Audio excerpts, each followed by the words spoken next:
My people shelter beneath the Great Machine. This is beyond simple generosity. I must thank Ikora for her gift. This sanctuary is not granted by Ikora alone, but by all who live in the last city. Yes, and on their behalf, let me extend a welcome. I am Osiris, and this is Lakshmi too, future War Court leader and city representative. My greatest appreciations to you both. The House of Light thanks you. Your house can best show gratitude by keeping to itself. I know your assistance with the Vex will benefit us all, but not everyone in the city is so open-minded. You appear to be settling in. I will leave you to it. If you require further help from us, you must only ask. I shall. There are several modifications we will need for stable ether production.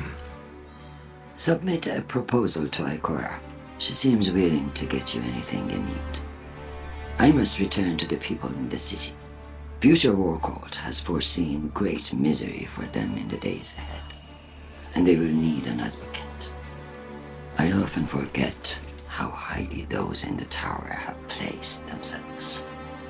The air is thin there. Best not to breathe too much of it.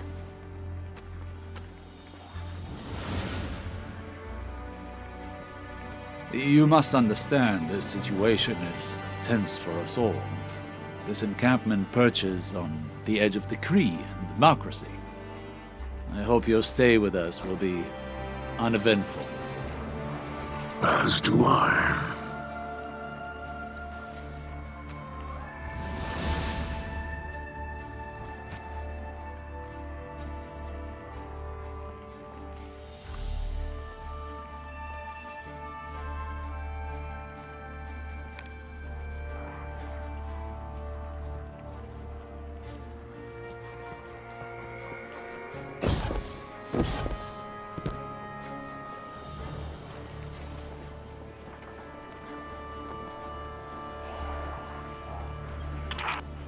Humans think of ether as food for Elixni, a form of sustenance.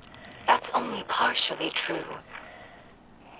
Ether also catalyzes physical maturation and promotes molting. In that sense, it's like hormones in human adolescence.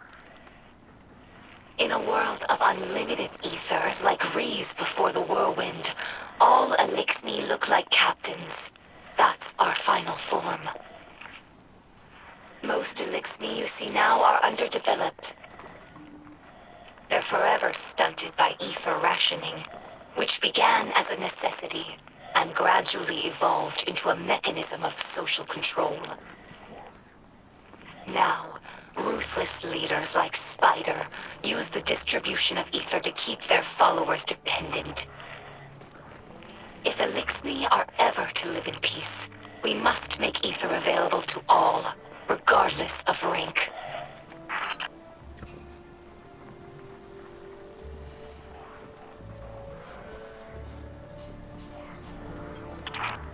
Elixni houses are more than tribes for sharing work and resources. They also represent living philosophies. In many ways, the House of Light is traditional. We worship the Great Machine, and we embrace ancestral roles like splicers and scribes. But in other ways, we're different. My father Mizrax is Kel of our house, but he does not act as past Kels. He does not take more than his share of ether, and he does not punish by docking limbs. These are radical, but popular ideas in our house. However, Mizrax Kel also believes in peace and cooperation with humanity. This is less popular. Everyone in our house has seen Elixni killed by guardians. Not just warriors, but innocents and hatchlings. I lived for many years among the Awoken, and understand that humans do good things as well. sometimes. But the others in the House of Light have not been so lucky in their allies as I have. It will take time to earn their trust.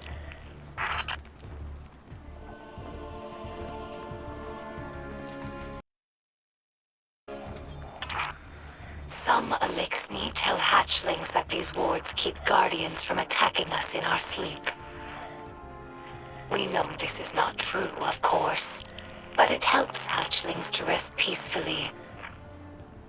Soon enough, they must learn that the guardians cannot be stopped by such things. That they cannot be stopped at all, even by death. After that, the ward changes meanings. For grown Elixni, it's a reminder that the Great Machine blesses life givers and killers alike. But now that we have seen the Guardians among their own people, taking orders and making awkward small talk, I don't think this tradition will continue in the House of Light. We no longer see Guardians as monsters, just people, frightened and misguided.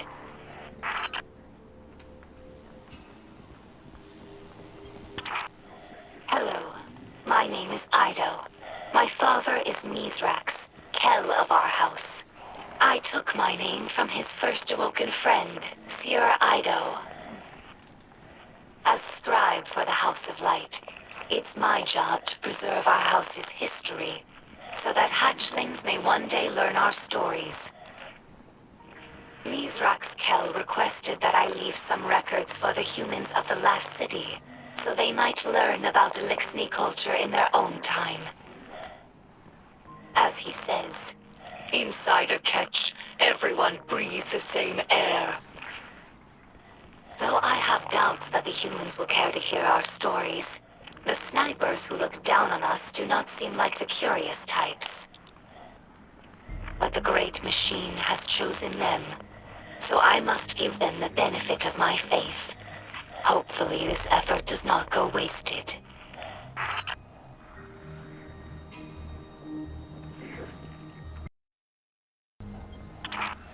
During our Golden Age, the Elixni civilization spanned many star systems, farther than humanity could imagine. And in all of our exploration, we never found anything more wondrous than the Great Machine. It's one of the few things that all Elixni houses can agree on. That's why shrines like these are made of many small pieces. Each bit was added by a different house. It's a tradition that lasted generations. Most of those houses are now extinct, and their members are scattered. It's funny. I revered the Great Machine all my life, without ever having seen it. And now that it's right overhead, I still look to this shrine for comfort.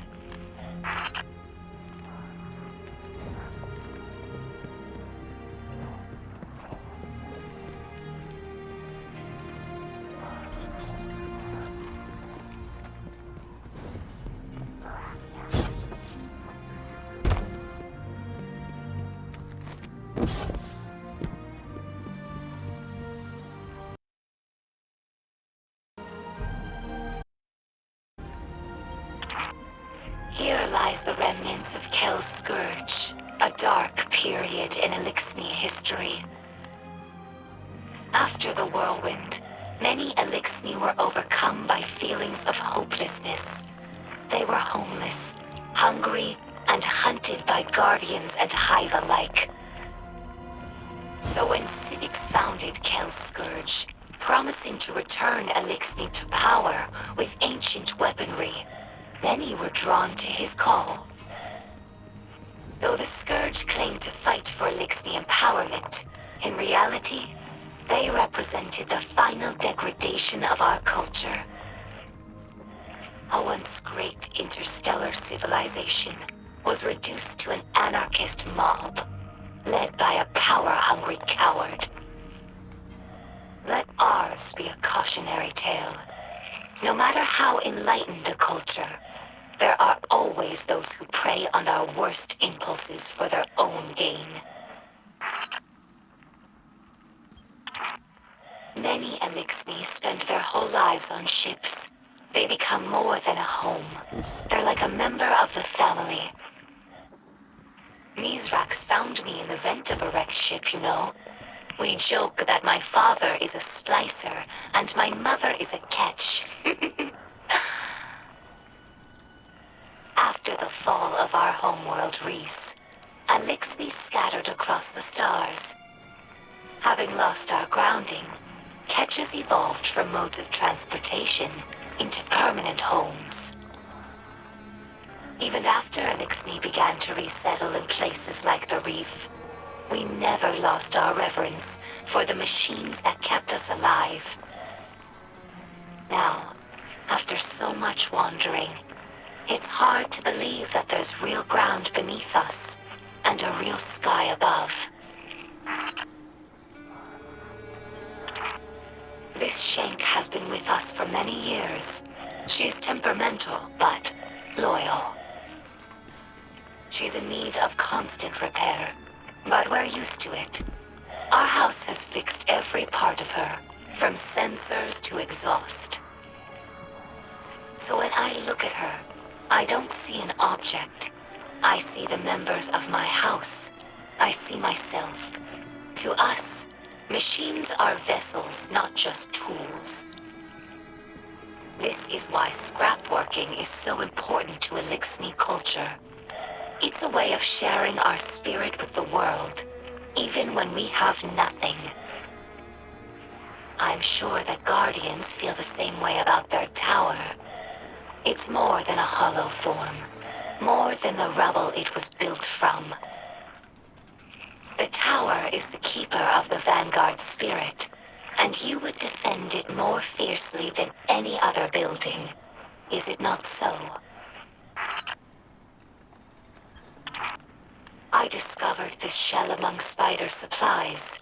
Many Elixni fear Guardians, but delight at your ghosts. We think of them as extensions of the great machine's will, deserving of reverence. When we arrived here, we were surprised to discover that many Guardians treat their ghosts like equals, or worse, like servants. Guardians throw their lives away for sport, in games like Crucible or Gambit, taking the miracle of resurrection for granted. As if ghosts needed the humans and not the other way around. Elixni have had their blessings from the Great Machine, it's true, but we've never known the power that ghosts grant humanity. I think that if Elixni became Guardians, we would use the light to serve the Great Machine, not our own amusement.